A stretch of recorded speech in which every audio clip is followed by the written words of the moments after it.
சுவிசேஷம் 24வது அதிகாரம் 32வது வேதவசனம்.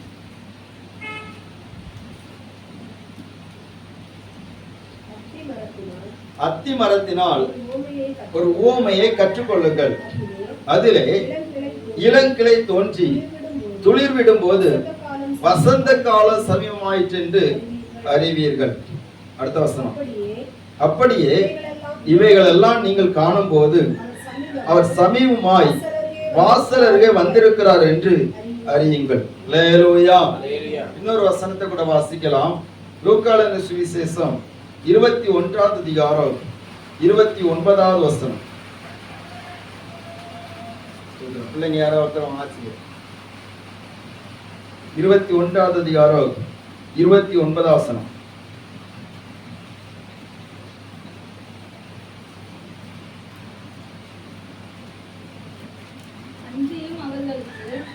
அன்றியும் அவர்களுக்கு ஒரு உவமையை சொன்னார். அத்தி மரத்தையும் மற்ற எல்லா மரங்களையும் பாருங்கள், அவைகள் துளிர்க்கிறதை நீங்கள் காணும் போது வசந்த காலம் சமயமாயிற்றென்று அறிகிறீர்கள். அடுத்த வசனம். அப்படியே இவைகள் சம்பவிக்கிறதை நீங்கள் காணும் போது தேவனுடைய ராஜ்யம் சமீபமாயிற்றென்று அறியுங்கள். அல்லேலூயா. கர்த்தருடைய பரிசுத்த நாமம் மகிமைப்படுவதாக. சீசர்கள் இயேசுவிடத்தில் கேட்ட ஒரு கேள்வி, ஆண்டவரே, உம்முடைய வருகைக்கும் உலகத்தின் முடிவுக்கும் என்ன அடையாளம் என்று சொல்லி அவர்கள் ஒரு கேள்வியை அவர்கள் தேவனிடத்திலே கேட்டார்கள். இந்த கேள்வியை கேட்கும்படியாக அவர்கள் தேவாலயத்தை பார்க்கிற போது அந்த இயேசுவோடு இருந்த சீசர்களில் அநேகர் கலிலேயர்கள். இவர்கள் அதிகமாக எருசலேமிலே வருவதற்கோ அல்லது தேவாலயத்தை நெருங்கி வருவதற்கோ வாய்ப்புகள் மிகவும் குறைவாக இருந்த அந்த காலகட்டத்திலே அவர்கள் திடீரென்று சொல்லி அவர்கள் இயேசுவோடு இருந்தபடினாலே அவர்கள் அந்த எருசலேமுக்குள் வந்து தேவாலயத்தை சுற்றி பார்க்கிற நேரத்திலே அங்கே இருந்த தேவாலயத்தினுடைய காட்சிகள் எல்லாம் அவர்களை பிரமிக்க பண்ணினது. அவைகள் பிரம்மாண்டமா இருந்தபடினாலே, அவைகள் நேர்த்தியா இருந்தபடினாலே அவர்கள் பிரமித்து இயேசுவிடத்தில் அந்த தேவாலயத்தை குறித்து மிகவும் ஆச்சரியமா சொல்லுகிற போது, ஆண்டவர் இந்த தேவாலயம் ஒரு கல்லின் மேல் ஒரு கல்லிராதபடிக்கு எல்லாம் இடிக்கப்பட்டு போகும் என்று சொல்லி ஆண்டவர் சொல்லுகிறத நம்ம கடந்த நாட்களிலே நாம் தியானித்தோம். அப்படி சொல்லுகிற போது என்ன நடக்கிறது? ஆண்டவரே, இவைகள் எப்பொழுது சம்பவிக்கும்? உலகத்தின் முடிவுக்கும் உங்களுடைய வருகைக்கு என்ன அடையாளம் என்று சொல்லி அவர்கள் கேட்கிறார்கள். அப்படியானால் இந்த தேவாலயம் இடிக்கப்படுமானால் ஏதோ ஒரு முடிவு உண்டாகிறது. ஏதோ மனுஷகுமாரனாகிய இயேசு அல்லது மேசியாவாகிய இயேசு அவர் தம்முடைய ராஜ்யத்தை ஸ்தாபிக்கும்படியாக வரப்போகிறார் என்பதை சீசர்கள் மனதிலே புரிந்து கொண்டவர்களாக இந்த கேள்வியை இயேசுவிடத்தில் கேட்கிறார்கள். இதை குறித்து சில வாரங்களாக நம்ம தியானித்து கொண்டிருக்கிறோம். ஏனென்று சொன்னால் கர்த்தருடைய வருகை மிக சமீபமாக இருக்கிறது. அல்லேலூயா.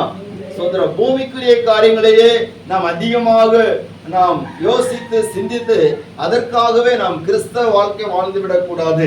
நம்முடைய கிறிஸ்தவ வாழ்க்கையுடைய நோக்கம் என்னன்னு சொன்னால், கர்த்தராகிய இயேசு மறுபடியும் வரப்போகிறார், அவரை சந்திப்பது தான் நம்முடைய ஏக்கமாக இருக்கிறது. அல்லேலூயா. ஆண்டவர் சொன்னார், அவருடைய வருகைக்கும் உலகத்தின் முடிவுக்குள்ள அந்த அடையாளத்தை அவர்கள் கேட்ட போது இயேசு முதலாவது அவர்களுக்கு சில காரியங்களை சொல்கிறார். என்னன்னு சொன்னா, நீங்கள் எச்சரிக்கையா இருக்க வேண்டும் என்று சொன்னார்.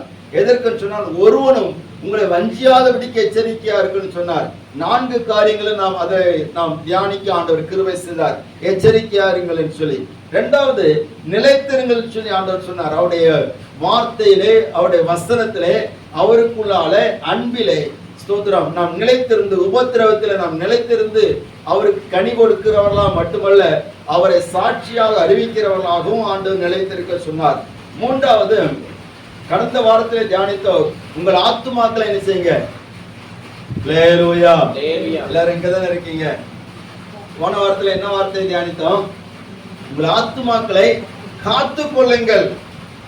அப்போ இயேசுவின் வருகை நாட்களிலே நாம் காத்துக்கொள்ள வேண்டிய ஒன்று இருக்கிறது. நம்முடைய ஆத்துமாக்களை காத்துக்கொள்ள வேண்டும். நம்முடைய ஆத்மாவை காத்துக்கொள்ள வேண்டும். நம்முடைய ஆத்மா விலையேற பெற்றது.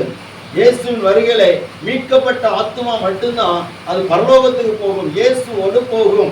இயேசு இந்த உலகத்திலே அவர் ரத்தம் சிந்தி மரித்து அவர் 3ஆம் நாளில் உயிரோடு எழுப்பின எதுக்கு சொன்னா, ஆத்துமாக்களை மீட்டுக் கொள்ளும்படியாக, நம்முடைய ஆத்துமாவை பரிசுத்தப்படுத்தும்படியாகவும், நம்முடைய ஆத்துமாவுக்கு அவர் ஒரு நித்திய ஜீவனை கொடுக்கும்படியாகத்தான் இயேசு இந்த உலகத்துல வந்து அவர் பாடுபட்டு அவர் மரித்து உயிர்த்தார் என்பதை நம்ம பார்க்க முடிகிறது. அப்போ அந்த ஆண்டவராய் இயேசு கிறிஸ்து கொடுக்கிற அந்த ஆத்தும ரட்சிப்பை எந்த மனிதன் பெற்றுக் கொள்கிறானோ அந்த மனிதனை ஸ்தோத்திரம் மீட்டுக் கொள்ளும்படியா இயேசு வரப்போகிறார். அதனால அந்த ஆத்துமா தன்னை காத்துக் கொள்ள வேண்டும். நாம் நம்முடைய ஆத்துமாவை காத்துக் கொள்வதற்கு என்ன செய்ய வேண்டும் என்பதை குறித்து கடந்த வாரத்திலே தியானிக்க ஆண்டவர் கிருபை செய்தார். வேதத்திலே நாம் 49ஆம் சங்கீதத்தில் சொல்லப்பட்டிருக்கிறது, அநேக ஐஸ்வர்யம் உள்ள செல்வம் பொருந்தின ஒரு மனிதன் அவனுடைய ஆத்மா மீட்பு அவனுக்கு கிடைக்காவிட்டால், அவனுடைய ஆத்மா மீட்கப்படாவிட்டால் அவன் அழிந்து போகிற மிருகத்துக்கு ஒப்பாய் இருக்கிறான் என்று சொல்லி சங்கீதம் 49ஆம் சங்கீதத்தில் எழுதப்பட்டிருக்கிறது. அன்பானவர்களே, அப்போ நம்முடைய ஆத்மா ரொம்ப விலையேற பெற்றது. தேவன் நமக்குள்ள வைத்திருக்கிற ஆத்மா ரொம்ப விலையேற பெற்றது. அந்த ஆத்மாவை நாம் பரிசுத்தமாக பாதுகாக்க வேண்டும், கிறிஸ்து இயேசுவுக்குள் பாதுகாக்க வேண்டும். நம்முடைய இந்த உலக ஓட்டம் எப்ப வேண்டுமானாலும் முடியலாம், அது யாருக்கும் ஸ்தோத்திரம் அல்லேலூயா விதி விலக்கு அல்ல. நம்ம ஒரு பொருளை வாங்க போயாச்சுன்னா முதல்ல அதுக்கு என்ன பார்ப்போம்னா, கேரண்டி இருக்கான்னு பார்ப்போம், இல்லாட்டா வாரண்டியாவது இருக்கான்னு பார்ப்போம். முன்னாடி கேரண்டி எல்லாம் கொடுத்து நம்ம மக்கள் பொருட்கள்லாம் நிறைய மாத்தி இருந்ததுனால வேணுன்னே உடைப்பாங்க, பெருந்தளவு கொண்டு போய் மாத்துவாங்க. அதனால கேரண்டியை கேன்சல் பண்ணிடுவாங்க. இப்போ என்னது வாரண்டி, ஏதாவது பிரச்சனைன்னா உங்களுக்கு நல்லாக்கி தருவோம், மாத்தி எல்லாம் தரமாட்டோம் அப்படின்னு வாரண்டி தான் அதிகமா கொடுக்குறாங்க. ஸ்தோத்திரம். ஆனா நமக்கு என்ன இருக்குது, வாரண்டி இருக்கா கேரண்டி இருக்கா? ஒரு எழுத்துருங்க வைப்போம், எத்தனை பேருக்கு கேரண்டி இருக்கு?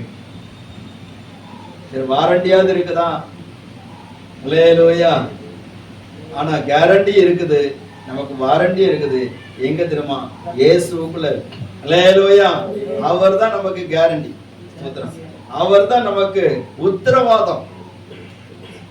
அவர் நமக்கு எவ்வளவு நாட்கள் தருகிறாரோ அதுவும் அதுக்கு பிற்பாடும் இருக்கிற நம்முடைய ஆத்மாவுக்கு உத்தரவாதம் கொடுப்பவர் நம்முடைய ஆண்டவராய் இயேசு கிறிஸ்து. அவர் எப்படிப்பட்ட உத்தரவாதம் கொடுத்திருக்கிறார்னு, நம்முடைய சொந்த ரத்தத்தை அவர் சிந்தி நமக்கு உத்தரவாதம் கொடுத்திருக்கிறார். அல்லேலூயா.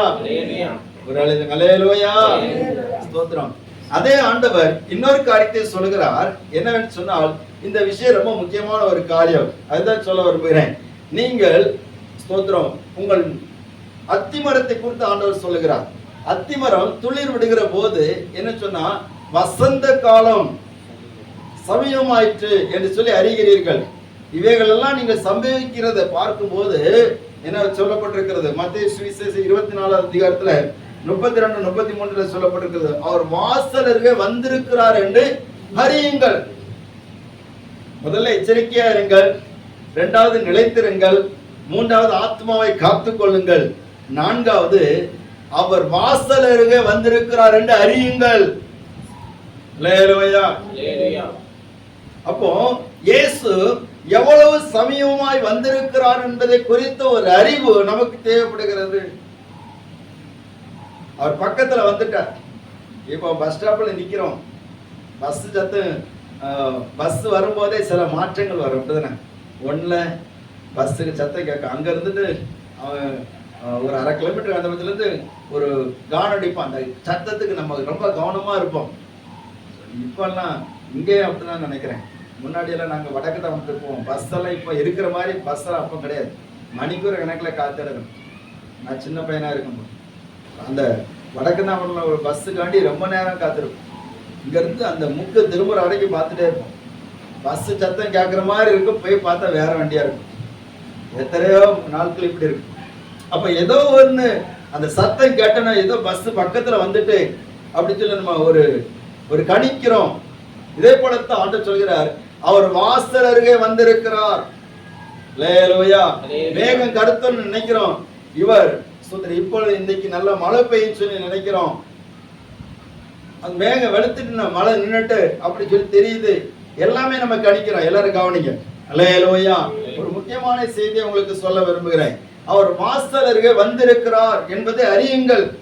லூக்கா அதை சொல்லுகிற போது சொல்கிறார், தேவனுடைய ராஜ்யம் சமயமாயிற்று என்று சொல்லி நீங்கள் அறியுங்கள் என்று சொல்லுகிறார். அப்போ இயேசு வருகிற போது தேவனுடைய ராஜ்யமும் சமயமா வந்திருக்கிறது. அல்லேலூயா. தேவனுடைய ராஜ்யம் இந்த பூமியில வந்துச்சா வரலையா? எல்லாரும் விழிப்பா இருக்கீங்களா? அல்லேலூயா. அதை குறித்து சில காரியங்கள் உங்களுக்கு சொல்ல விரும்புகிறேன். இந்த அத்திமரம், அதை குறித்து நாம் பார்க்கிற போது ஆண்டவர் சொல்லுங்க, மற்ற எல்லா மரத்தையும் பாருங்க, அத்தி மரத்தையும் பாருங்க. நம்ம இடத்துல அத்தி மரம் இருக்குது. அந்த அத்தி மரம் இன்றைக்கும் உயிரோடு இருப்பதற்கு ஒரு காரணம் உண்டு. நம்முடைய அருமையான சகோதரர் அல்லேலூயா. இல்லாட்டா அது சின்ன இலையே போயிருக்கோம். ஸ்தோத்திரம். அவர் தான் சொன்னார், நம்ம செல்வின் தம்பி தான் சொன்னது. ஸ்தோத்திரம். ஃபர்ஸ்ட் இதை வெட்டாதீங்க, இது அத்தி மரம், நல்ல இனம் அப்படின்னு சொன்னதுனால அது நின்றுச்சு. ஸ்தோத்திரம். நானும் ஏதோ காட்டுச்சுட்டு நினைச்சேன், நல்ல அத்தி. ஸ்தோத்திரம். பாருங்க, அப்ப அத்தி மரம் நிக்கிறதை பார்த்தாலே அந்த இடத்துல ஒரு செழிப்பு இருக்கிறத பார்க்க முடியும். அல்லேலூயா. இஸ்ரவேல் ஜனங்களுடைய அந்த யூதர்களுடைய வசந்த காலத்தை குறிப்பிடுகிற அத்தி அது வேற. அல்லேலூயா. இந்த அத்தி மரம் பார்க்கிறதுக்கு அப்படியே கம்பு போலதான் இருக்கும். ஆனா இதுக்கு அந்த காலத்தை அறிகிற அறிவு இருக்கிறது. இது எப்ப தளிர்க்கிறதோ, எப்ப துளிர் விடுதோ, அப்பொழுது ஒரு அடையாளமாக அங்கே உள்ள யூதர்கள் எல்லாரும் அந்த அத்தி மரத்தை பார்க்கிற போது அவர்கள் அதை நினைத்துக் கொள்வார்கள், இந்த அத்தி இப்ப துளிர் விட்டிருக்கிறது, இப்ப என்ன காலம்? வசந்த காலம். அல்லேலூயா. நம்ம மலை பிரதேசங்கள்ல சில மரங்கள் இருக்கு. அந்த மரங்களை பார்த்தீங்கன்னா காஞ்சி கம்பு மாதிரி இருக்கும். ஆனா இலைகள் ஒண்ணுமே இருக்காது. இதையும் விட்டுருக்காங்களே அப்படின்ட்டு நம்ம தோணும். ஆனா அதுக்கு ஒரு குறிப்பிட்ட காலம் உண்டு. அந்த குறிப்பிட்ட காலத்துல அது தளிர்க்கும் பாருங்க. தளிர்த்து அது நல்ல அழகாட்டு இருக்கும். அல்லேலூயா. ஸ்தோத்திரம். நான் ஒரு இடத்துல செங்கல்பட்டு பக்கத்துல ஒரு கேம்புக்கு போயிருந்தேன். அங்க சுத்தி அந்த அந்த கேம்பு நடக்கிற அந்த அந்த இடத்துல சுத்தி ஒரு மரம் நிக்குது.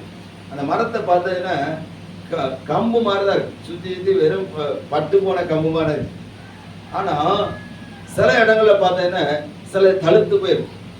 இது எதுக்கு வச்சிருக்கிறாங்கன்னா, அது பட்டு போனதா இருந்தாலும் அழகா தான் இருக்குது, அது தளிர்க்கும் போது அழகா தான் இருக்கு. அல்லேலூயா. இதை போலத்தான் இந்த அத்தி மரத்தை பார்க்கிற போது அவர்கள் கண்டுகொள்வார்கள், இந்த அத்தி மரம் அவ்வளவு சீக்கிரத்துல துளிர்க்காது. இது துளிர்க்கிற போது வசந்த காலம் அல்லது ஒரு நல்ல காலம், ஒரு செழிப்பான காலம்.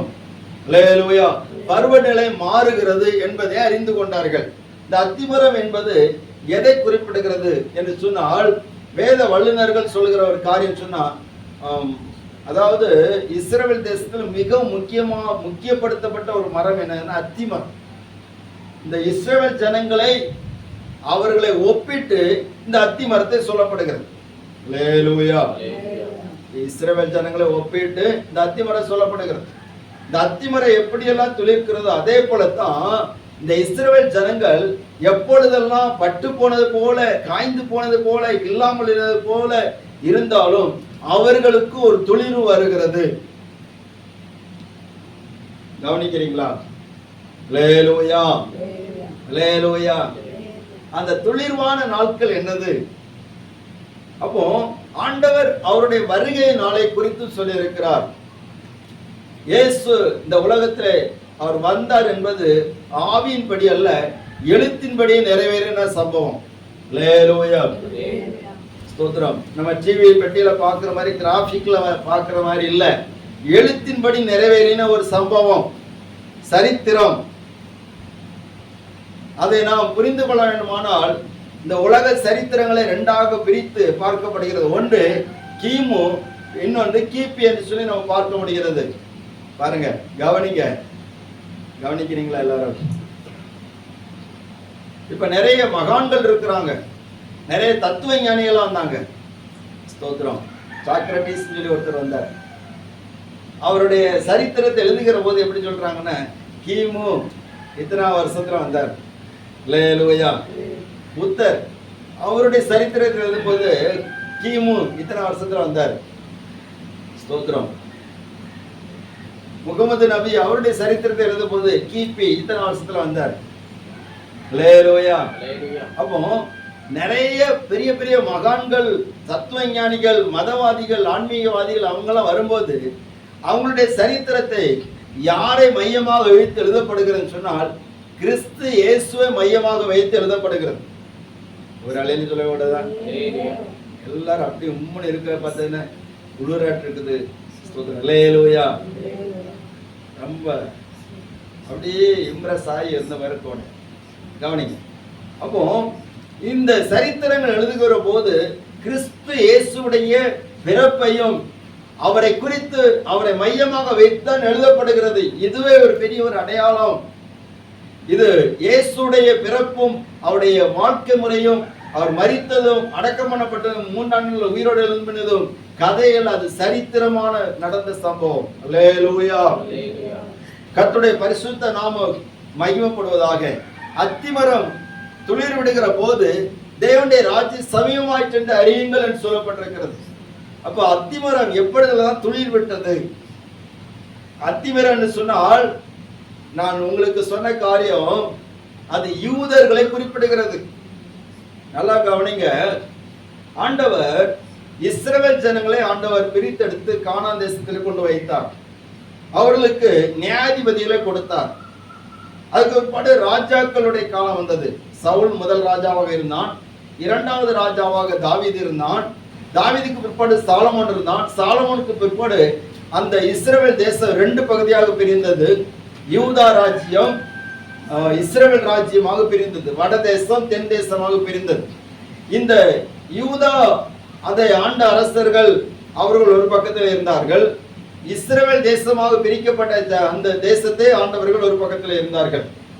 இவர்களிலே இஸ்ரவேல் தேசத்தில் அதிகமான விக்கிரக ஆராதனை பெருகிறபடினாலே ஆண்டவர் அவர்களை அசீரியா ராஜாவுடைய கையிலே ஆண்டவர் ஒப்பு கொடுத்து விட்டார்.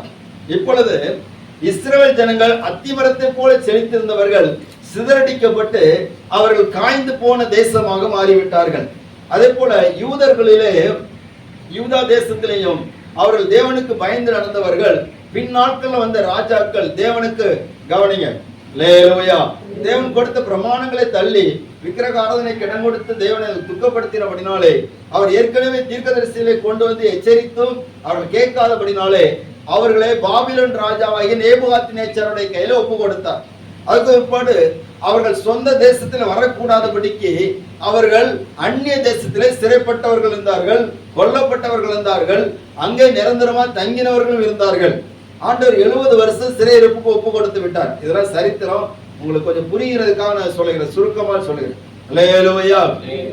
இப்போ ஆண்டவர் இந்த இஸ்ரவேல் தேசத்திலே அந்த ஜனங்கள் அவர்களுக்கு தேசத்தில் குடியில்லாதபடினாலே வேதம் சொல்லி இருக்கிறது. ஒரு வசனத்தை நீங்க வாசிப்பீங்கன்னா ரொம்ப பிரயோஜனமா இருக்கும். 2 நாளாகமத்தின் புஸ்தகம் 2 நாளாகமம்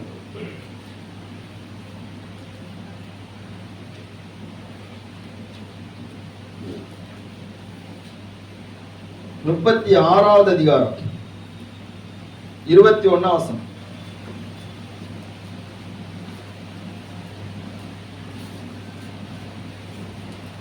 ரெண்டு நாளாகமும் 36, 21 589 பக்கம். சீக்கிரமா வாசிக்கணும்.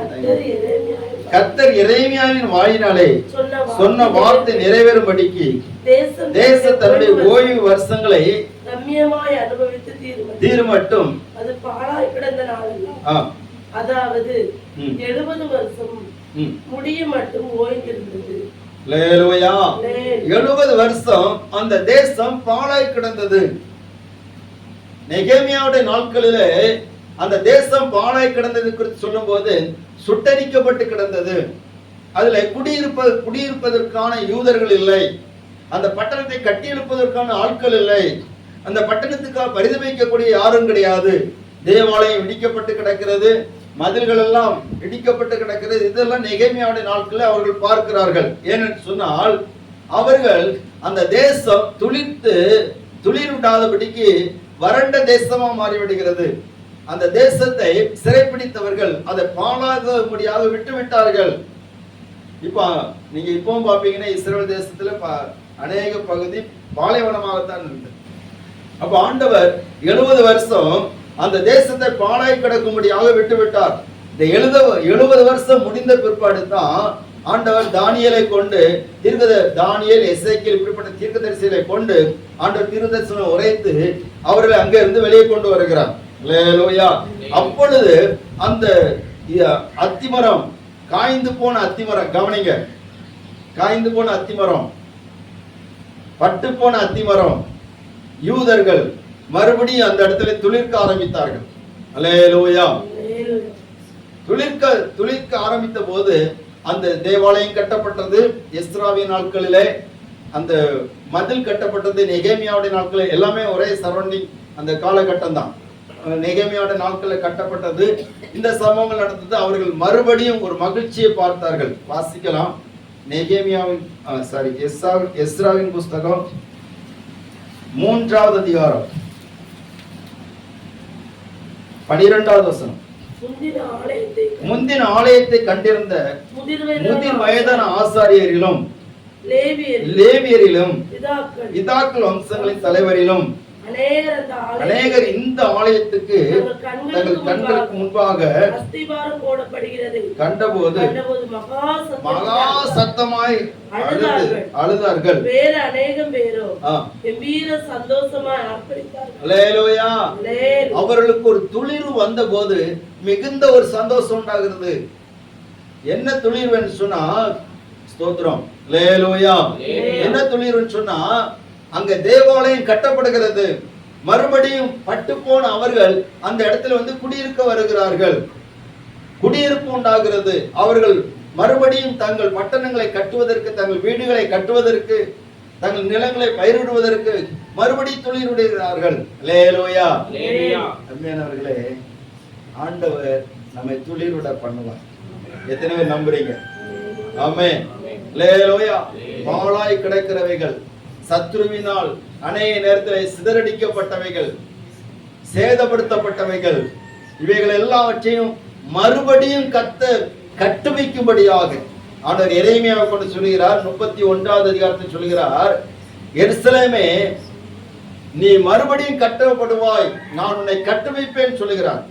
எரேமியா தீர்க்கதரிசன புஸ்தகம் 31வது அதிகாரம்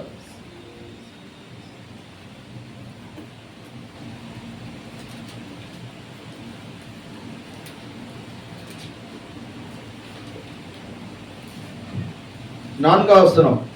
இஸ்ரவேல் என்னும் கன்னிகையே மறுபடியும் உன்னை கட்டுவிப்பேன், நீ கட்டப்படுவாய், மறுபடியும் நீ மேல வாத்தியத்தோடும் ஆடல் பாடல் செய்கிறோடைய களிப்புள்ள கூட்டத்தோடும் புறப்படுவாய், மறுபடியும் சமாரியாவின் மலைகளில் திராட்சை தோட்டங்களை நாட்டுவாய், நாட்டுகிறவர்கள் அவைகளை நாட்டி அதன் பலனை அனுபவிப்பார்கள். அல்லேலூயா. இதுதான் வசந்த காலம். யூதர்களுக்கு ஒரு வசந்த காலம் வந்தது. ஆண்டவர் மறுபடியும் கட்டுவித்தார். நம்முடைய வாழ்க்கை கூட நிறைய நேரத்தில் இடிக்கப்பட்ட இடங்கள் நிறைய இருக்கு. நிறைய நம்ம மனக்கோட்டை கட்டி நிறைய வச்சிருக்கிறோம். ஆனா அதெல்லாம் நிறைய நேரத்தில் பலரால் இடிக்கப்பட்டது. ஆனால் கர்த்தர் சொல்ல, மறுபடியும் நான் உன்னை கட்டுவிப்பேன். எத்தனை பேர் நம்புறீங்க? ஆமென். அல்லேலூயா. இது உங்களுக்கு பைபிள் ஸ்டடி மாதிரி சொல்லித்தார்கள். ஸ்தோத்திரம். அப்போ அன்றைக்கு ஒரு வசந்த காலம் அவர்களுக்கு உதயமாயிற்று. அவர்களுக்குள்ளாலே தேவனை ஆராதிக்கக்கூடிய அந்த ஆராதனையுடைய அந்த மகிழ்ச்சி அங்கே உண்டானது. அல்லேலூயா. ஸ்தோத்திரம். இந்த நாட்கள் தான் எஸ்தருடைய நாட்கள் வருகிறது. எஸ்தருடைய நாட்கள்ல யூதர்கள் எல்லாரும் அழிக்க முடியாத சதி தீட்டப்படுகிறது. அந்த சதியை முறியடிக்கப்பட்டு பூரீம் பண்டிகை கொண்டாடப்படுகிறது. ஸ்தோத்திரம். அதுக்கு பிற்பாடு காலங்கள் கடந்த போது மேதிய பெர்சிய ராஜ்யத்துக்கு பிற்பாடு கிரேக்க ராஜ்யம் வருகிறது. இந்த ராஜ்யத்தின் சமயத்தில் தேவாலயம் மிகவும் தீட்டுப்படுத்தப்பட்டது. அங்கே பிந்தின ராஜாக்கள் தீட்டுப்படுத்தினார்கள். அது பிற்பாடு இடிக்கப்பட்டது. ஆனால் இயேசு கிறிஸ்து அவர் பிறந்த நாட்களில் ரோமருடைய அரசாட்சி இருந்தது. அப்பொழுது ஏரோது என்கிற அந்த ராஜா யூதர்களை பிரியப்படுத்த மனதுள்ளவனாக அவன் தேவனை இடிந்து போன பாழாய் போன அந்த ஆலயத்தை மறுபடியும் கட்டிவிட்டான். அல்லேலூயா. சரித்திரமான சம்பவம். அது மட்டுமல்ல, அந்த நேரத்தில் அத்திமர துளிர்விடுகிறது பாருங்க. ஸ்தோத்திரம். மத்தேயு சுவிசேஷம் 1வது அதிகாரம், லூக்கா சுவிசேஷம் 1வது அதிகாரம் 2வது அதிகாரம் இந்த அதிகாரங்களை நீங்க பார்க்கும்போது கர்த்தராகிய இயேசு கிறிஸ்து இந்த உலகத்திலே பிறக்கிறார். அல்லேலூயா, அல்லேலூயா. சிறையிருப்பு மாற்றப்பட போகும்போது அத்திமரம் துளிர் விட்டது, யூதர்கள் துளிர் விட்டார்கள். இரண்டாவது, ஆண்டவராகிய இயேசு கிறிஸ்து இந்த உலகத்திலே அவர் பிறந்த போது அத்திமரம் துளிர் விடுகிறது. ஏசாயா தீர்க்கதரிசன புஸ்தகம் 11வது அதிகாரம் 1வது வசனத்தை வாசிக்கலாம்.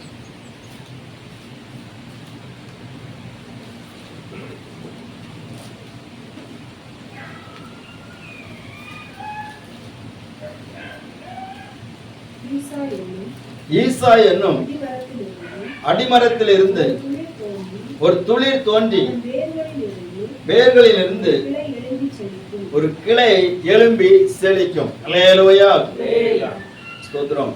இதுல சில விஷயங்களை ஆண்டவர் எனக்கு கற்று தந்தபடினாலே மனதில் போட்டதுனால உங்களுக்கு சொல்ல விரும்புகிறேன். ஸ்தோத்திரம். சில மணி நேரங்கள் காத்திருந்த போது இந்த வார்த்தைகளை ஆண்டவர் தியானிக்க ஆண்டவர் கிருபை செய்தார். ஸ்தோத்திரம். முதலாவது, இஸ்ரவேல் ஜனங்கள் அவர்கள் பட்டு போன நிலைமையிலே அவருடைய அத்திமரம் துளிர்விட்டது. அப்பொழுது மேசியாவோட வருகை அறிவிக்கப்பட்டது. சரியா? ஸ்தோத்திரம். தானியேலின் புஸ்தகத்துல 9வது அதிகாரத்தில் இருக்கிறது, மேசியாவுடைய வருகை குறித்து சொல்லப்பட்டிருக்கு. அப்ப இயேசுடைய வருகையே அங்கே சொல்லப்படுகிறது. இரண்டாவது நம்ம பார்க்கிறோம், ஆண்டவரை இயேசு கிறிஸ்து இந்த உலகத்துல வந்தார். அவர் வந்தபோது அவரை குறித்து சொல்லப்படுகிறது அத்திமரம், அதாவது ஈசாயின் அடிமரம் துளிர் விட்டது. அல்லேலூயா. யூதர்களுடைய அத்திமரத்திலே ஒரு துளிர் உண்டாகிறது. அந்த துளிர் தான் ஆண்டவராய் இயேசு கிறிஸ்து. நம்ம சிந்திக்கணும், உலகத்துல எத்தனையோ வம்சங்களுடைய சரித்திரங்கள் இருக்கிறது. ஆனால் நாம் அதிகமா படிக்கிற சரித்திரம் யாருடைய சரித்திரம் தெரியுமா? யாருடைய சரித்திரம்? இஸ்ரவேல் ஜனங்களுடைய சரித்திரத்தை தான் அதிகமா படிச்சுட்டு இருக்கிறோம். பைபிள் முழுவதும் யாருடைய சரித்திரம் எழுதப்பட்டிருக்கு தெரியுமா? இஸ்ரவேல் ஜனங்களுடைய சரித்திரத்தை எழுதப்பட்டிருக்கிறது. அல்லேலூயா. நிறைய பேர் கேட்பாங்க, உங்க சரித்திரமே உங்களுக்கு தெரியாது, ஏன் இதெல்லாம் படிச்சுட்டு இருக்கீங்க? அங்க இருந்தா அத்திமரம் துளிர்க்குது, அங்க இருந்தா மீட்பு வந்திருக்குது, அதனாலதான் அதை படிக்க வேண்டியிருக்கு. அல்லேலூயா. பாருங்க, இஸ்ரவேல் ஜனங்கள் அவர்கள் இயேசு கிறிஸ்து பிறந்த நாட்களிலே ஒரு சம்பவம் நடந்தது. என்னன்னு சொன்னா, லூக்காவின் சுவிசேஷம் 2வது அதிகாரம்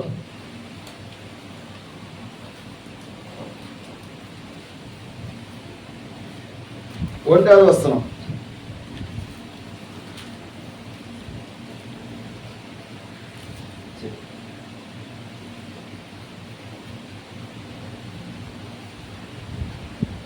லூக்காவின் சுவிசேஷம் 2வது அதிகாரம் 1வது வசனம். அந்நாட்களிலே உலகமெங்கும் குடிமதிப்பு எழுதப்பட வேண்டும் என்று அகஸ்வரனால் கட்டளை பிறந்தது. சீரிய நாட்டிலே சிரேனி என்பவன் தேசாதிபதியாக இருந்தபோது இந்த முதலாம் குடிமதிப்பு உண்டாயிற்று. அடுத்த வசனம். அந்தபடி குடிமதிப்பு எழுதப்படும்படிக்கு எல்லாரும் தங்கள் தங்கள் ஊர்களுக்கு போனார்கள். அப்பொழுது யோசேப்பும் தாவீதின் வம்சத்தானும் குடும்பத்தானுமாய் இருந்தபடியினாலே தனக்கு மனைவியாக நியமிக்கப்பட்டு கர்ப்பவதியான மரியளுடைய குடிமதிப்பு எழுதும்படி கலிலேயா நாட்டிலுள்ள நாசரேத்திலிருந்து யூதேயா நாட்டிலுள்ள பெத்லகேம் என்னும் தாவீது ஊருக்கு போனான். அல்லேலூயா. இயேசு பிறந்த போது என்ன நடக்குன்னா, எல்லாரும் அவங்கவுங்க நாட்டுல போய் குடிமதிப்பு எழுதுன்னு சொல்லி ஒரு கட்டளை பிறக்கிறது.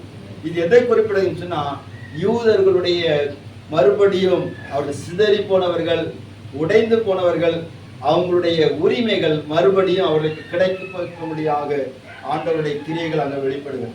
அல்லேலூயா. ஸ்தோத்திரம். யூதர்கள் எப்பொழுதெல்லாம் தலைக்கிறார்களோ அப்பொழுதெல்லாம் இயேசுவுடைய அந்த வருகை உண்டாயிருக்கிறது நம்ம பார்க்க முடிகிறது.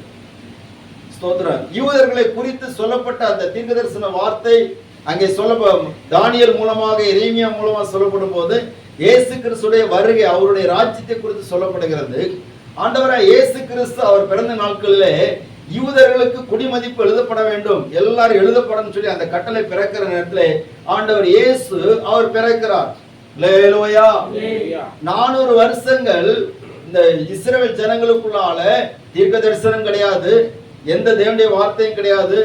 மல்கியா முதல் மத்தேயு வரைக்கும் 400 வருஷங்கள் இருண்ட காலம் என்று சொல்லி அறிவிக்கப்படுகிறது. அந்த இருண்ட காலத்துல அநேக சம்பவங்கள் நடந்தது, அதெல்லாம் வேற புஸ்தகத்தில் எழுதப்பட்டிருக்கிறது. அப்போ அந்த ஜனங்கள் எல்லாரும் சொந்த நாட்டிலே அவர்கள் ரோமர்களுக்கு அடிமைகளாக இருந்தார்கள், சிறை கைதிகளாக இருந்தார்கள். ரோமருடைய ஆட்சிக்குள்ள இருந்தார்கள். அந்த நேரத்துல அவர்களுக்கு ஒரு ஸ்தோத்திரம், அவர்களுக்கு சில உரிமைகள் கொடுக்கப்படுகிறது. தேவாலயம் கட்டுவதற்கு உரிமை கொடுக்கப்படுகிறது, பண்டிகைகள் ஆசரிக்கப்படுவதற்கு உரிமைகள் கொடுக்கப்படுகிறது.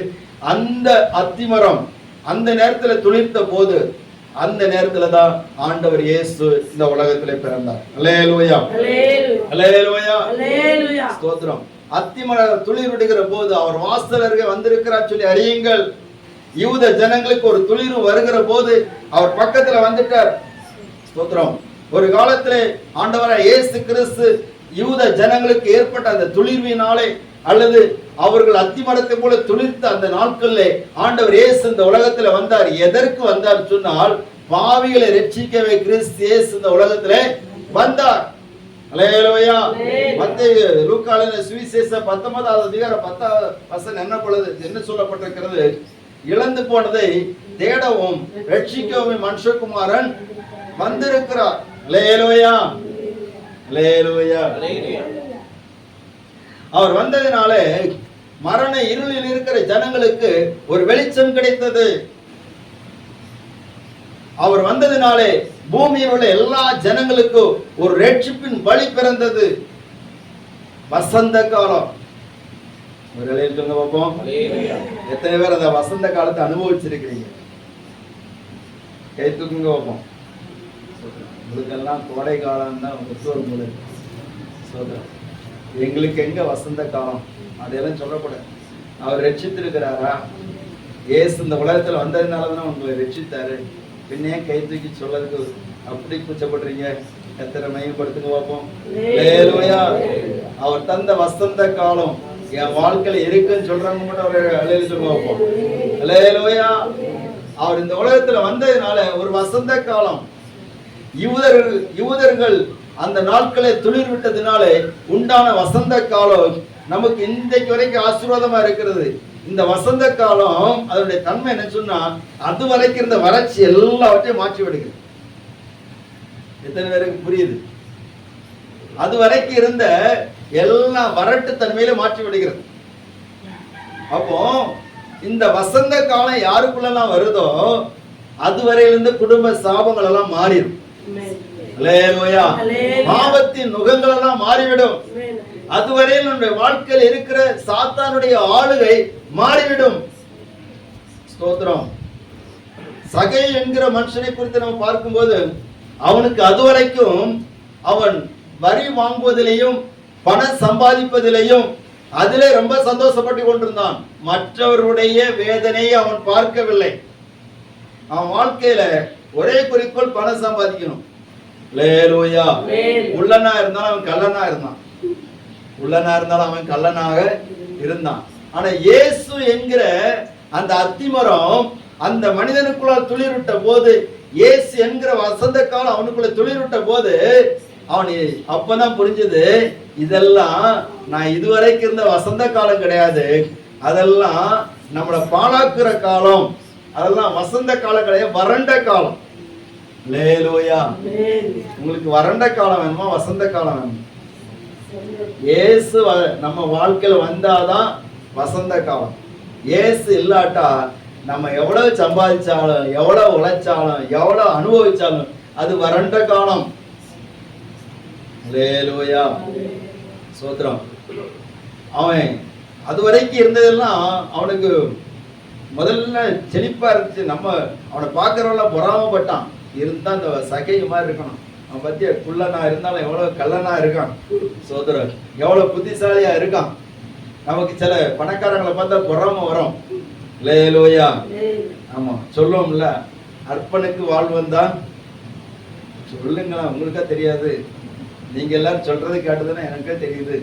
அல்லேலூயா. அர்ப்பனுக்கு வாழ்வன் தான் அர்த்த ராத்திரியா நிச்சயமானா கொடை பிடிப்போம். ஏன்டா கொடை பிடிச்சிட்டு போற? நான் கொடை பிடிச்சிட்டு போறேன், அது எனக்கு சௌரியம். அல்லேலூயா. சோத்திரம். இப்படித்தான். ஆனா இப்பதான் அவனுக்கு புரியுது, ஐயோ இவ்வளவு நாட்கள் நம்ம இருந்தது வறண்ட காலம், இப்ப இயேசு நம்ம வீட்டுக்குள்ள வராது, இதுதான் வசந்த காலம். அல்லேலூயா. ஸ்தோத்திரம். நம்ம வாழ்க்கையை வசந்த காலமா மாற்றும்படியாகத்தான் இயேசு இந்த உலகத்துல வந்தார். அதற்காக அந்த யூதர்கள் இஸ்ரவேல் என்கிற அத்தி மரத்தை துளிர் விட பண்ணினார். எப்ப தெரியுமா? 2000 ஆண்டுகளுக்கு முன்பாக துளிரோட பண்ணினார். ஸ்தோத்திரம். அல்லேலூயா. அல்லேலூயா. இயேசுவுக்கு முன்னாடி ஒருத்தன் வந்தான், யோவான் ஸ்நானன். அவனை கொண்டு வந்தார். சொன்னான், மனம் திரும்புங்கள், பரலோக ராஜ்யம் சமீபமா இருக்கிறது. என்ன அதை இப்படி சொல்லலாம், இயேசு சொன்ன ஊமை இப்படி சொல்லலாம், மனம் திரும்புங்கள், உங்களுக்கான வசந்த கால சமீபமா இருக்கிறது. அல்லேலூயா. அல்லேலூயா. புரியுதா உங்களுக்கு? மனம் திரும்பியாச்சுன்னு வசந்த கால சமயமா இருக்கு. ஸ்தோத்திரம். எனக்கு பின் ஒருத்தர் வருகிறாரே, அவர் எனக்கு முன்னிருந்தவர், அவர் என்னிலும் பெரியவர். இன்னைக்கு நிறைய பேர் அப்படி இல்லை. நிறைய பேர் என்ன சொல்றாங்கன்னா, ஜனங்களை தங்களுக்கு நேராக நடத்துறாங்க. ஒரு அல்லேலூயா சொல்லுங்க, கவனிங்க. சரி, ஆனா ஜனங்களை அவருக்கு நேராக நடத்தி விடணும். யோவான் ஸ்நானம் செய்த அதுதான். அவன்கிட்ட வந்த ஜனங்களை அவன் யாருக்கு நேராக நடத்தினான் தெரியுமா? இயேசுவுக்கு நேராக நடத்தினான். அவர் பெருகணும், நான் சிறுவன். அல்லேலூயா. ஸ்தோத்திரம். நீங்க என்னட்ட வரது இருக்கட்டும், நான் உங்களுக்கு மன திரும்பலுக்கு ஏற்ற ஞானஸ்நானம் கொடுக்கிறேன். ஆனா என்னிலும் ஒரு வல்ல ஒருத்தர் வர்றாரு, அவர் பரிசுத்த ஆவியினால அக்கினினால ஞானஸ்நானம் கொடுப்பார். அல்லேலூயா. அவர் கொடுக்கிற அந்த ஸ்நானம் உங்களுடைய வாழ்க்கையை வசந்த காலமா மாற்றும். ஸ்தோத்திரம். ரெண்டாவது நம்ம பார்க்கிறோம், நம்முடைய வாழ்க்கையில இந்த எல்லா அடிமைத்தனங்களை மாற்றி நமக்கு ஒரு விடுதலை தருகிறார். குமாரன் உங்களை விடுதலை ஆக்கினால் மெய்யாகவே விடுதலை ஆவீர்கள். ஒரு விடுதலை வருகிறது, அது ஒரு வசந்த காலம். ஸ்தோத்திரம். அப்ப ஆண்டவர் இயேசு அவர் இந்த உலகத்துல மனுஷகுமாரனாக இறங்கி வந்தார். அது நமக்கு ஒரு வசந்த காலம். இரண்டாவது காரியத்தை நான் உங்களுக்கு சொல்ல விரும்புகிறேன். என்னென்ன, யூதர்கள் இப்பொழுது துளிர் விட்டிருக்கிறார்கள். கவனியுங்கள். ஸ்தோத்திரம். கவனிங்க.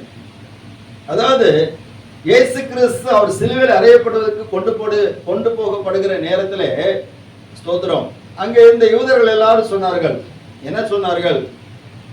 பிலாத்து சொல்லுகிறான், இந்த நீதிமானுடைய இரத்த பலிக்கு நான் நீங்களா இருக்கிறேன். நான் ஸ்தோத்திரம், இந்த நீதிமானை சிலுவையில் அறைவதற்கு இடத்துல எந்த குற்றமும் காணவில்லை, இந்த இரத்த பலிக்கு நான் நீங்களாகிறேன்னு சொல்லிட்டு அவன் தன்னுடைய கைகளை கழுவுகிறார். அப்ப அங்க இருந்த யூதர்கள் எல்லாரும் சொல்றாங்க, இவன் இரத்த பலி சொல்லுங்க எங்க மேலும் எங்க பிள்ளைகள் மேலும் இருக்கட்டும். வாய் கொடுப்ப பார்த்தீங்களா? அல்லேலூயா. ஆண்டவர் பிதாவை அவர்களுக்கு மன்னின்னு சொல்லிட்டு மன்னிப்பை கேட்கிறாரு. இவங்களுடைய வாய் கொழுப்பு எங்க மேல எங்க பிள்ளைகள் மேல இந்த இரத்தப்படி இருக்கட்டும் சொல்லி அவங்க வாங்கி கட்டிக்கிட்டாங்க. அதனால என்ன நடந்தது? இயேசு ஏற்கனவே சொல்லியிருந்தார், இந்த தேவாலயம் இந்த எருசலேம் பட்டணம் ஒரு கல்லின் மேல் ஒரு கல்லீராதபடிக்கு எல்லாம் இடிக்கப்பட்டு போகும். அல்லேலூயா. நீங்க கவனமா கவனிச்சாதான் உங்களுக்கு புரிய, இல்லாட்ட புரியாது. புரியாம இருந்துட்டு ஒரு புரியலன்னு சொல்லக்கூடாது. அல்லேலூயா. கவனிங்க. கிபி 70வது நூற்றாண்டுல இயேசு கிறிஸ்துடைய பிறப்புக்கு பிற்பாடு 70வது ஆண்டுல, 70வது நூற்றாண்டு கிடையாது, 70வது ஆண்டுல ஸ்தோத்திர தீத்து ராயனால் அந்த எருசலேம் சுற்றிலும் முற்றுகை போடப்பட்டு காணப்பட்டது. ஏன்னு சொன்னா அங்க இருந்த யூதர்கள் அநேகர் கலகம் பண்ணினார்கள், ரோமர்களுக்கு எதிராக கலகம் பண்ணினார்கள், வரி கட்டுவதை நிறுத்தி விட்டார்கள். இயேசு சொன்னார், ராயனுக்கு கொடுப்பதை கொடுக்க வேண்டிய ராயனுக்கு கொடுங்க, தேவனுக்கு கொடுக்க வேண்டிய தேவனுக்கு கொடுங்கன்னு சொன்னார். ஆனா இவங்க அதெல்லாம் ஒன்றும் செய்யல. ஆனபடினாலே அந்த ரோமர்கள் என்ன பண்ணாங்கன்னு சொன்னா, இந்த எருசலேம் தேவாலயத்தையும் அங்க இருந்த மதில்கள் எல்லாவற்றையும் இடித்து போட்டார்கள். அன்றைக்கு ஏரோதினால் கட்டப்பட்ட அந்த தேவாலயம் இடிக்கப்பட்டது. ஸ்தோத்திரம். இடிக்கப்பட்டு மிகவும் கொடுமைப்படுத்தப்பட்டார்கள் யூதர்கள்.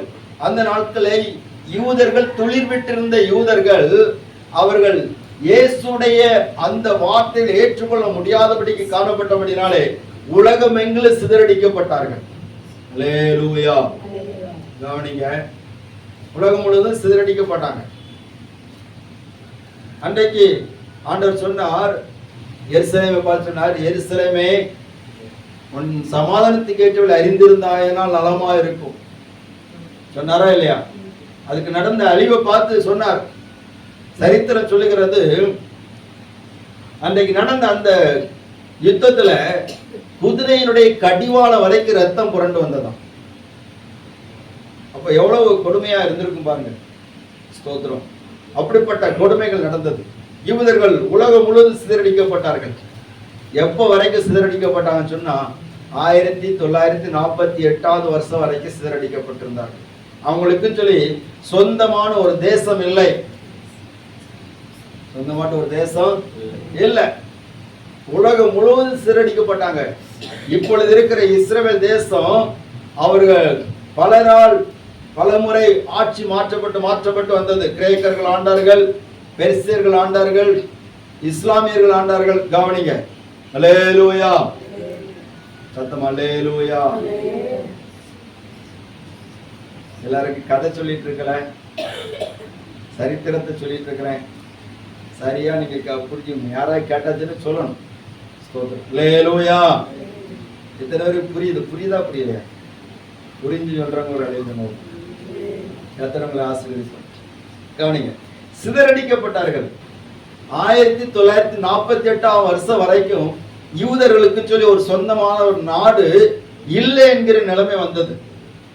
அதுலயும் 1900 அந்த துவக்கத்தின் வருஷங்களிலே பயங்கரமான யூதர்களுக்கு அழிவு உண்டானது. ஹிட்லர் என்கிறவன் கோடிக்கணக்கான யூதர்களை கொண்டு குவித்தான். சரித்திரம் சொல்லி நம்ம ஸ்கூல்ல எல்லாம் படிச்சிருப்போம். யூதர்களை கொண்டு குவித்தான். ஈவு இரக்கம் இல்லாமல் கொண்டு குவித்தான். அந்த ஹிட்லர் யூதர்களை கொண்ட விதத்தை கொஞ்சம் சொன்னா அவங்களுக்கு புரிய இருக்க வாய்ப்பு உண்டு. என்னன்னா அவன் எப்படி கொண்டான்னா சோறு தண்ணி கொடுக்காமலே கொண்டிருக்கான். சிறைப்பிடிக்கும் போது அந்த யூதர்களை சிறைக்குள்ள கொண்டு போகும்போது அவங்க நல்ல புஷ்டியா இருந்திருக்கிறாங்க. ஆனா தண்ணியோ சோறோ ஒன்றும் கொடுக்காம நிறைய நேரத்துல வஸ்திரங்களும் எடுத்து விட்டு அப்படியெல்லாம் கொடுமையாக கொண்டிருக்கிறான். விஷவாயு அனுப்பி கொண்டிருக்கிறான். இதெல்லாம் நடந்தது. அப்ப இஸ்ரவேல் தேசம், இஸ்ரவேல் அல்லது யூதன் சொல்லி ஒரு யூதன் என்கிற ஒரு மனிதன் இல்லாதபடிக்கு அழித்து விடவேன்னு சொல்லி நிறைய பேர் எழுப்பினாங்க. ஆனா எழும்பினவங்களும் அழிஞ்சு போயிட்டாங்க. ஏன்னா இந்த யூதர்கள் யாருடைய ஜனம்னா கர்த்தரால் தெரிந்து கொள்ளப்பட்ட ஜனம். அல்லேலூயா. ஆபிரகாமுக்கு, ஈசாக்குக்கு, யாக்கோபுக்கு ஆணையிட்டு ஸ்தோத்திரம் பாதுகாக்கப்பட்ட ஆணையிட்டு ஆசீர்வதிக்கப்பட்ட ஜனம். 1000 தலைமுறைகளுக்கு இரக்கம் பெற்ற ஜனம். இந்த ஜனத்தை அழைப்பதற்கு எந்த மனிதனாலும் முடியாது. 1948 ஆண்டுல ஸ்தோத்திரம் யூதர்களுக்கு ஒரு சுதந்திரம் கிடைத்தது. யூதர்களுக்கு துணையாக அமெரிக்கா நின்று பயங்கரமான யுத்தம் நடப்பித்து இப்பொழுது இருக்கிற இஸ்ரவேல் நாடு அவர்களுக்கு கொடுக்கப்பட்டது. அவர்கள் இழந்து போன நாடு கொடுக்கப்பட்டது. இந்த இழந்து போன நாடு கொடுக்கப்பட்டதை எதை அடையாளப்படுத்தினார்கள் சொன்னால் பட்டு போன அத்திமரம் துளிர்த்தது. ஒரு அல்லேலூயா. அல்லேலூயா. இந்த பட்டு போன அத்திமரம் துளிர்த்தபடினாலே இஸ்ரவேல் நாட்டில் அவர்கள் இடிந்து போன பகுதிகளெல்லாம் சரித்திர சம்பவங்களாக அப்படியே வைத்துவிட்டு மற்ற இடங்களிலெல்லாம் அவர்கள் கட்டடங்களை கட்டி குடியிருப்பு ஸ்தலங்களா மாற்றி தங்களுக்கு சொல்லி அநேக காரியங்களை அவர்கள் ஏற்படுத்தி கொண்டார்கள். ஆனாலும் தலைநகரமாக எருசலேம் மாற்றப்படாதபடிக்கு இருந்ததினாலே டெல்லவீவ் என்கிற அந்த பகுதியில அவர்கள் தங்களுடைய தலைநகரத்தை வைத்திருந்தார்கள். இப்பொழுது சமீபத்தில் இப்பொழுது இருக்கிற அமெரிக்க ஸ்தோத்திரம் அதிபதி அவர் எருசலேமை தலைநகரமாக அறிவித்து அவர் ஒரு அறிவிப்பு கொடுத்திருந்தார். இது எதை குறிப்பிடுகிறது சொன்னால் முதலாவது யூதர்கள் அவர்கள் 400 வருஷம் இருண்ட நாட்களிலே அங்கே ஒரு துளிர் உண்டாயிற்று. அவர்களுக்கு ஒரு உரிமை கொடுக்கப்பட்டது. அவர்கள் உறுதிப்படுத்தப்பட்டார்கள்.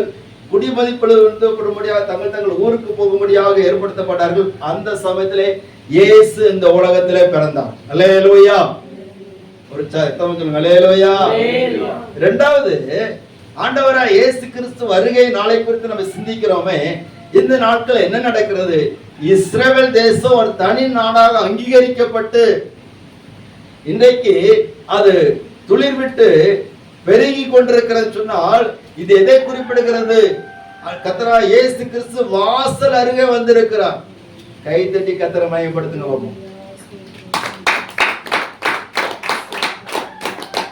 கை கைத்தட்டலை பார்த்ததுன்னு எனக்கு ஸ்தோத்திரம்.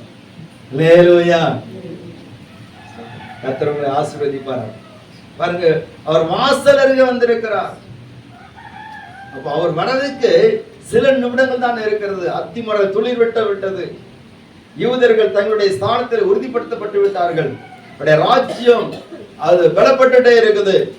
இன்னைக்கும் முழு உலகமும் இஸ்ரவேல் தேசத்தை பார்க்கிற போது சின்ன நாடாக பார்த்தாலும் அது சாதாரணமாக நாடாக பார்க்க முடியவில்லை. ஏன்னு சொன்னா அதை துளிர்க்க பண்ணினவர் தேவன். அல்லேலூயா. சோதரம். அதனால தான் இஸ்ரவேல் தேசம் எந்த தேசத்துக்கும் பயப்படாம அது இறங்கி அடிச்சிட்டு இருக்குது.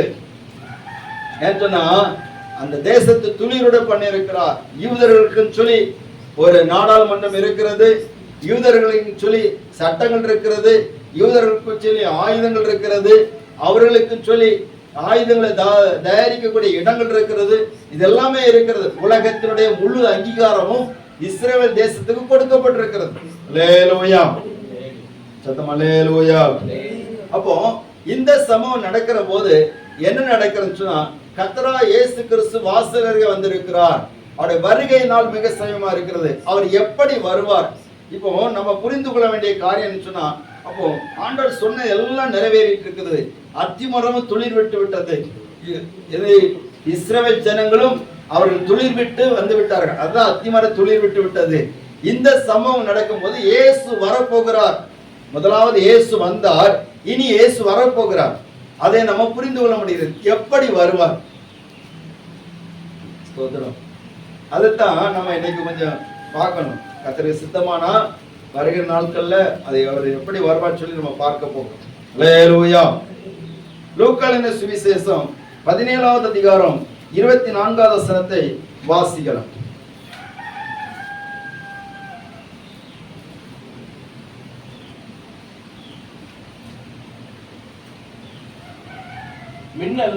மின்னல் வானத்தில் ஒரு திசை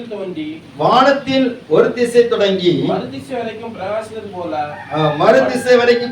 பிரகாசிக்கிறது போல மனுஷகுமாரனும் நம்முடைய நாளிலே தோன்றுவார். அல்லேலூயா. ஸ்தோத்திரம். மின்னல் வானத்தில் ஒரு திசை தோன்றி மறு திசை வரைக்கும் பிரகாசிக்கிறது போல. முன்னாடி இந்த வார்த்தை தியானிச்சிருக்கோம். ஞாபகம் இருக்கு? எத்தனை பேருக்கு ஞாபகம் இருக்கு?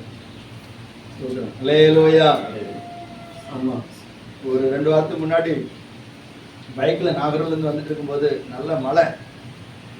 அப்போ ஒரு மின்னல் அடிச்சு பார்க்கணும், பயம் கொடுத்து உடனே ஜெபம், ஆண்டவரே மழை பெய்தா பிரச்சனை இல்லை ஆண்டவரே, மின்னல் அடிச்சா. அல்லேலூயா. எத்தனை பேருக்கு மின்னல் வேணும்? மின்னல் பிடிக்குமா? பிடிக்காத ஒருத்தர் இருக்கும். ஸ்தோத்திரம். கர்த்தர் உங்களை ஆசீர்வதிப்பாராக. ஆனா இந்த மின்னல் அல்ல, ஒரு மின்னல் அடிக்க போகுது. அந்த மின்னல் உலகத்துல யாரும் இதுவரைக்கும் பார்த்திராத ஒரு மின்னல் அடிக்க போகுது. என்ன மின்னல் தெரியுமா? பூமியினுடைய வானத்துல ஒரு திசை தோன்றி இன்னொரு திசை அடுத்த திசைக்கு போகக்கூடிய அளவுக்கு மிகப்பெரிய ஒரு மின்னல் அடிக்க போகுது. அல்லேலூயா. அந்த மின்னல் ஒரு செகண்ட் தான் அடிக்கும். அந்த ஒரு செகண்ட்ல என்ன நடக்கும் சொன்னா, அந்த ஒரு செகண்ட்ல மனுஷகுமாரனாய் இயேசு தோன்றுவார். அல்லேலூயா. சரி, இன்னொரு வசனத்தோட வாசிப்போமா? மத்தேயு சுவிசேஷம் 24வது அதிகாரம்.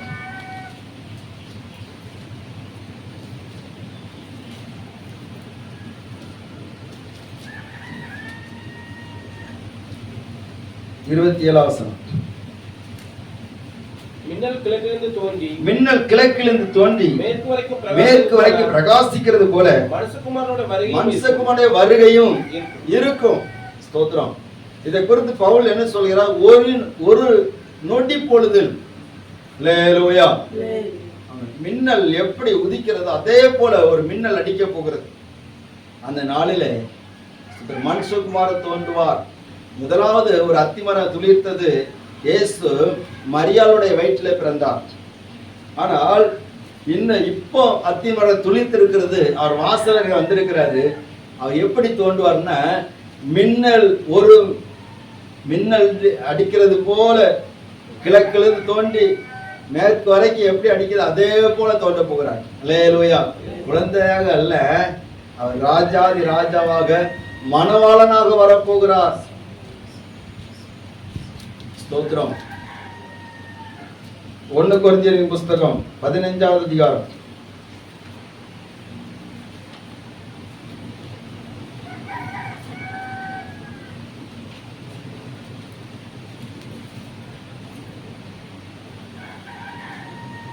51வது வசனம்.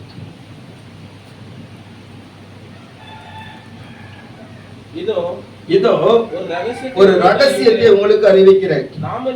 நாம் எல்லாரும் நித்திரை அடைவதில்லை. ஆகிலும் கடைசி எக்காலம் துணிக்கும் போது ஒரு நிமிஷத்திலே ஒரு இமைப்பொழுதிலே நாம் எல்லாரும் மறுரூபமாக்கப்படுவோம். எக்காலம் துணிக்கும். அப்பொழுது மரித்தோர் அழிவில்லாதவர்களாய் எழுந்திருப்பார்கள். நாமும் மறுரூபமாக்கப்படுவோம். அழிவுள்ளதாகி இது அழியாமையும் சாவுக்கு எதுவாக இது சாவாமையும் தெரிந்து கொள்ள வேண்டும். அழிவுள்ளதாகி இது அழியாமையும் சாவுக்கு எதுவாக இது சாவாமையும் தெரிந்து கொள்ளும் போது மரணம் ஜெயமாக விழுங்கப்பட்டது எழுதியிருக்கிற வார்த்தை நிறைவேறும். அல்லேலூயா. மரணம் ஜெயமாக விழுங்கப்பட்டது என்கிற வார்த்தை நிறைவேறும். மரணத்தை யாராவது ஜெயமா விழுங்க முடியுமா? முழு உலகத்திலையும் ஜெயிக்க முடியாத ஒன்றுன்னு சொன்னா மரணம் தான். அந்த மரணத்தையும் ஜெயமா விழுங்குற நாள் வருகிறது. எப்பன்னு சொன்னா, இயேசு அவர் மத்திய ஆகாயத்துல மின்னல் தோன்றி மறைகிறது போல வருவார். அப்பொழுது ஸ்தோத்திரங்க சொல்லப்பட்டிருக்கிறது, நாம் எல்லாரும், இன்னொரு சொன்னா, கிறிஸ்துவுக்குள் மரித்தவர்கள் எல்லாரும், கிறிஸ்துவுக்குள் இருக்கிறவர்கள் எல்லாரும் ஆண்டவருடைய முதல் வருகையிலே அவருடைய ரட்சிப்பை பெற்றுக்கொண்டு வசந்த காலத்தை அனுபவித்துக் கொண்டிருக்கிற எல்லாரும், அல்லேலூயா, அந்த வசந்த காலமாகிய கர்த்தருக்குள் வருகிற சந்தோஷத்தை, ரட்சிப்பினால் வருகிற சந்தோஷத்தை, வேத வசனத்தினால் வருகிற சந்தோஷத்தை அனுபவித்துக் கொண்டிருக்கிற எல்லாரும், தேவனுடைய ராஜ்யம் புசிப்பும் குடிப்பும் அல்ல, அது நீதி சமாதான பரிசுத்தாவினால் உண்டாகிற சந்தோஷம். அந்த பரிசுத்தாவினால் உண்டாகிற சந்தோஷத்தை அனுபவித்துக் கொண்டிருக்கிற எல்லாரும் ஸ்தோத்திரம் ஒரு நொடி பொழுதுல, இமை பொழுதுல, ஒரு நிமிஷத்திலே மறுரூபமாக்கப்படும். அல்லேலூயா. இது எப்படி நடக்கும்? அப்படி என்ன ஒரு நிமிஷத்துல அப்படி ஒரு காரியம் நடக்குமா? ஒரு கேள்வி வருமா வராதா? அல்லேலூயா. கவனிங்க.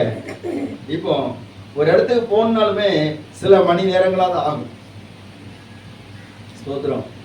இப்போ இங்க இருந்து சென்னை போகணும்னு சொன்னா ஒரு 12 மணி நேரம் ஆகுது.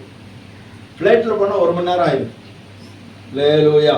அப்ப அந்த டைம் மிச்சமாகும். ஸ்தோத்திரம். இதை விட வேகமாட்டு போகணும்னு சொன்னா எப்படி ஒரு அரை மணி நேரம் 1/4 மணி நேரமா தான் ஆகும். அப்போ பூமிக்கு வானம் எவ்வளவு உயரமா இருக்குது, அவ்வளவு வேகத்துல போறதுக்கு ஒரு நிமிஷத்துல முடியுமா? ஒரு செகண்ட்ல முடியுமா? முடியும். அல்லேலூயா. கவனிங்க. இப்ப கரண்ட் இருக்குன்னு பாத்துருங்க. சுவிட்சை போட்ட அடுத்த செகண்ட்ல என்ன இருக்குது? அந்த மின்சார சாதனங்கள் இயங்குது, லைட் எரியுது. அது எவ்வளவு தூரமா இருந்தாலும் என்ன செய்யுது? அது 2 நிமிஷம் 3 நிமிஷம் எடுத்து வருதா? சொல்லுங்களா? இல்ல, போட்ட அடுத்த செகண்ட். இதே போலதான் ஆண்டோட வருகை. அங்க இருந்து எக்காலம் துணிக்கிற அந்த செகண்ட்ல, அந்த மின்னல் அடிக்கிற நேரத்துல எல்லாரும் போயிடுவாங்க. அல்லேலூயா. ஒரு வீடியோல பார்க்கும்போது வசனம் பாஸ்டர் பைபிள் வச்சு பிரசங்கம் பண்ணிட்டு இருக்காரு. திடீர்னு பார்த்தீங்கன்னா அவரை காணல. அவருடைய ட்ரெஸ்ஸு, அந்த பைபிளு, அது போட்டிருந்த கண்ணாடி எல்லாம் பொத்துன்னு கீழே வந்துட. வசனத்தை கொஞ்சம் பேர் கேட்டுட்டு இருந்தாங்களே, கவனிங்க. அல்லேலூயா. அவங்கள நிறைவேற காணல. அவங்க கொடுத்திருந்த ட்ரெஸ்ஸு, அவங்க கொண்டு வந்த பைபிளு, பாட்டு புக்கு, அவங்க கொண்டு வந்த எல்லாமே அங்கே இருக்குது. ஆனால் அவங்கள காணல. ஒரு செகண்ட்ல போயிறாங்க. மற்றவங்க கைவிடப்பட்ட ஒரு கூட்டம் இருக்குது. சரி, என்னத்தை வசனம் சொல்லி அப்படி சிலர் வந்து என்ன பண்ணுவாங்கன்னா வசனத்தை அசால்ட்டா கேட்பாங்க, தூங்கிக்கிட்டே இருப்பாங்க. அல்லேலூயா. அல்லேலூயா. சோத்திரம். வாசல்ல கேட்பாங்க, வசனம் கேட்ட மாதிரி இருக்கும், ஆனா கண்ணு போயிடும். அப்படி இருக்கிறவங்க, அந்த வருகை குறித்து சிந்தை இல்லாதபடி இருக்கிறவங்க கைவிடப்பட்டு இருக்கிற நேரத்தில் அவங்க பதறுவாங்க, ஐயோ நம்ம பக்கத்துல இருந்தவங்களை காணலை. அதுதான் ஆண்டு சொல்லாரு, படுக்கையில் இருக்கிற 2 பேர்ல ஒரு ஆள் போயிடும். அல்லேலூயா. படுக்கையில் இருக்கக்கூடிய 2 பேர்ல ஒரு ஆளு போயிடும். வயல்ல இருக்கக்கூடிய 2 பேர்ல ஒரு ஆள் போயிடும். ஸ்தோத்திரம். ஒருவேளை நமக்கு அப்படி ஒரு சம்பவம் நடந்துன்னு எப்படி இருக்கும்? ஸ்தோத்திரம். மனைவியா இருக்கலாம், புருஷனா இருக்கலாம், பிள்ளைகளா இருக்கலாம், நம்ம கூட இருக்கிறவங்க திடீர்னு காணாம போயாச்சுன்னா என்ன ஆகும்? அல்லேலூயா. ஒரு அலையை சொல்ல வைப்போம். ஸ்தோத்திரம். ஒரு இமை பொழுதுல நடக்கும். நான் ஏற்கனவே சொல்லியிருக்கிறேன், பைபிள் காலேஜில் படிக்கும் போது ஆண்டவருடைய வருகை குறித்த காரியங்களை நாங்கள் சில சகோதரர்களால் தியானித்து விட்டு படித்து விட்டு இரவு படுக்கும்போது நைட்டு 12 மணி மேலே தாண்டி, அப்போ 4 மணிக்கு நான் எந்திரிச்சு என்ன பண்ணேன்னா, திடீர்னு எந்திரிச்சோன்னா எந்திரிச்சு இன்னொரு பக்கத்துல முட்டாங்கால் போட்டு ஜோம் பண்ணிட்டே இருந்தேன். அப்போ என் கூட படுத்திருந்த ஒரு தம்பி, தடிக்காரகுணத்துல இருந்து ஒரு தம்பி, அவன் வந்து அவங்கள படுத்திருந்தான். அது திடீர்னு முழிச்சு பார்க்குறான். நான் 4 மணிக்கு முழிச்சேன், அவன் எனக்கு பிற்பாடு ஒரு 4:30 மணி போல முழிச்சான். முழிச்சுக்கிட்டு பக்கத்துல சோத்திர தேடி பார்க்குறான், அண்ணனை எங்க சோத்திரம். அல்லேலூயா. பார்த்துட்டு அவனுக்கு பயந்துட்டான், நடுங்கிட்டு ஒருத்தரையா தட்டி முழிச்சு எழுப்பி பார்க்குறான். சோத்திரம். அண்ணன் எங்க இருக்கிறாங்க? கடைசியில் பார்த்தா நான் முட்டாங்கால் போட்டு ஜோம் பண்ணிருக்கேன். என்ன தட்டி எழுப்புறான், அண்ணன் நீங்க எங்கேயா இருக்கீங்க? ஏன் தம்பி நீ என்ன ஏன் இப்படி பதட்டத்தை இருக்கு? இல்லை, இயேசு வந்துட்டாரோ எனக்கு பயமாட்டு இருந்துச்சு, உங்களை கூட்டிட்டு போயிட்டாரு, என்ன கைவிட்டுட்டாரோ சொல்லி பயமா இருந்து. அல்லேலூயா. அல்லேலூயா. சோத்திரம்.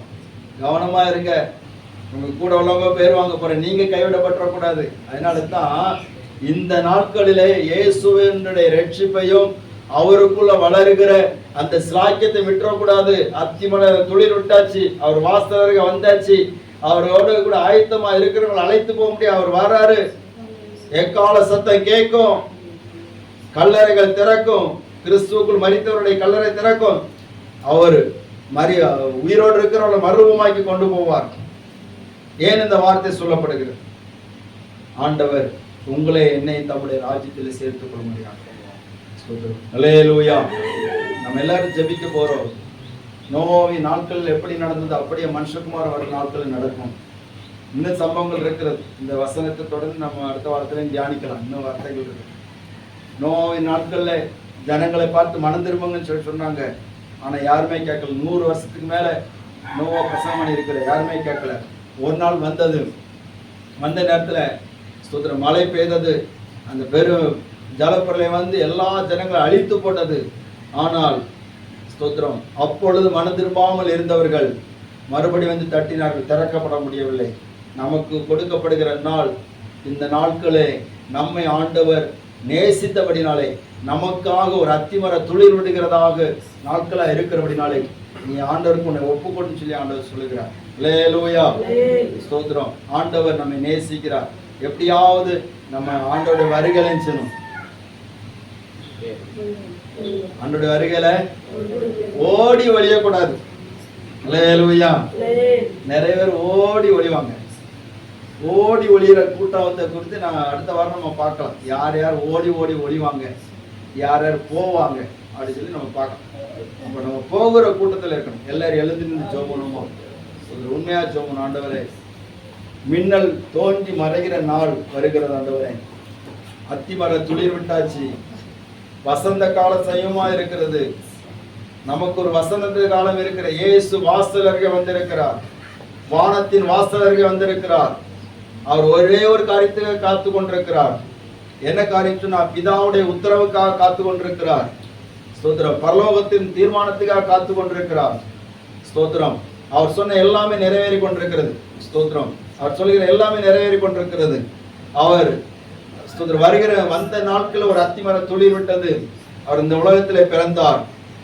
அந்த நாட்களில் வியாதி உள்ளவர்களுக்கு விடுதலை கிடைத்தது, மரண கட்டில் இருந்தவர்களுக்கு விடுதலை கிடைத்தது, பிசாசுடைய கட்டில் இருந்தவங்களுக்கு விடுதலை கிடைத்தது. வசந்த காலம் உதித்தது. நமக்கு ஒரு வசந்த காலம் அதனாலே உதித்ததுனால நம்ம இயேசுவை நம்பி வந்திருக்கிறோம். ஸ்தோத்திரம், ஸ்தோத்திரம், ஸ்தோத்திரம், ஸ்தோத்திரம். இனி ஆண்டவர் நமக்கு ஒரு வசந்த காலத்தை வைத்திருக்கிறார்.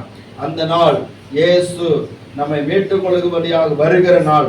அது வாசல் அருகே வந்திருக்கிறது. ஆமே, அதை அனுபவிப்பதற்கு, அதை ஏற்றுக்கொள்வதற்கு, அந்த ராஜ்யத்தில் போவதற்கு நம்மை ஆயத்தப்படுத்திக் கொள்வோம். ஸ்தோத்திரம். ஆண்டவரே, இந்த வருகை நாளிலே நான் உம்மை சந்திக்க என்னை தகுதிப்படுத்த சொல்லி எல்லாரும் வாயில திறந்து ஆண்டவரை பார்த்து கேட்பீங்களா? ஸ்தோத்திரம். என்னை தகுதிப்படுத்த ஆண்டவரே. ஸ்தோத்திரம். இந்த உலகத்துல எது இருந்தாலும் இல்லாமல் போனாலும் இயேசுவின் வருகையில நம்ம போகிறதா நமக்கு ரொம்ப முக்கியம். ஆமே, ஸ்தோத்திரம். ஏதோ ஒரு பிரசங்கத்தை கேட்டோம் போகணும்னு சொல்லி அல்ல, இயேசுவின் வருகையில நான் போகணும். ஆண்டவர் அதற்காகத்தான் உங்களை கொண்டு வந்திருக்கிறார். நம்ம எல்லாரும் ஜெபிங்க. ஆண்டவரே, ஸ்தோத்திரம் கர்த்தாவே, ஸ்தோத்திரமாப்பா, ஸ்தோத்திரமாப்பா, ஸ்தோத்திரம். ராஜா வருகிறார், ஆயத்தமாவோ. ராஜா வருகிறார், ஆயத்தமாவோ. இயேசு வருகிறார், எதிர்கொண்டு செல்வோம். இயேசு வருகிறார், எதிர்கொண்டு செல்வோம். பள்ளங்கள் எல்லாம் நிரம்பிட வேண்டும், மலைகள் குன்றுகள் கலந்திட வேண்டும். கோணலானவை நேராக, கரடானவை சமா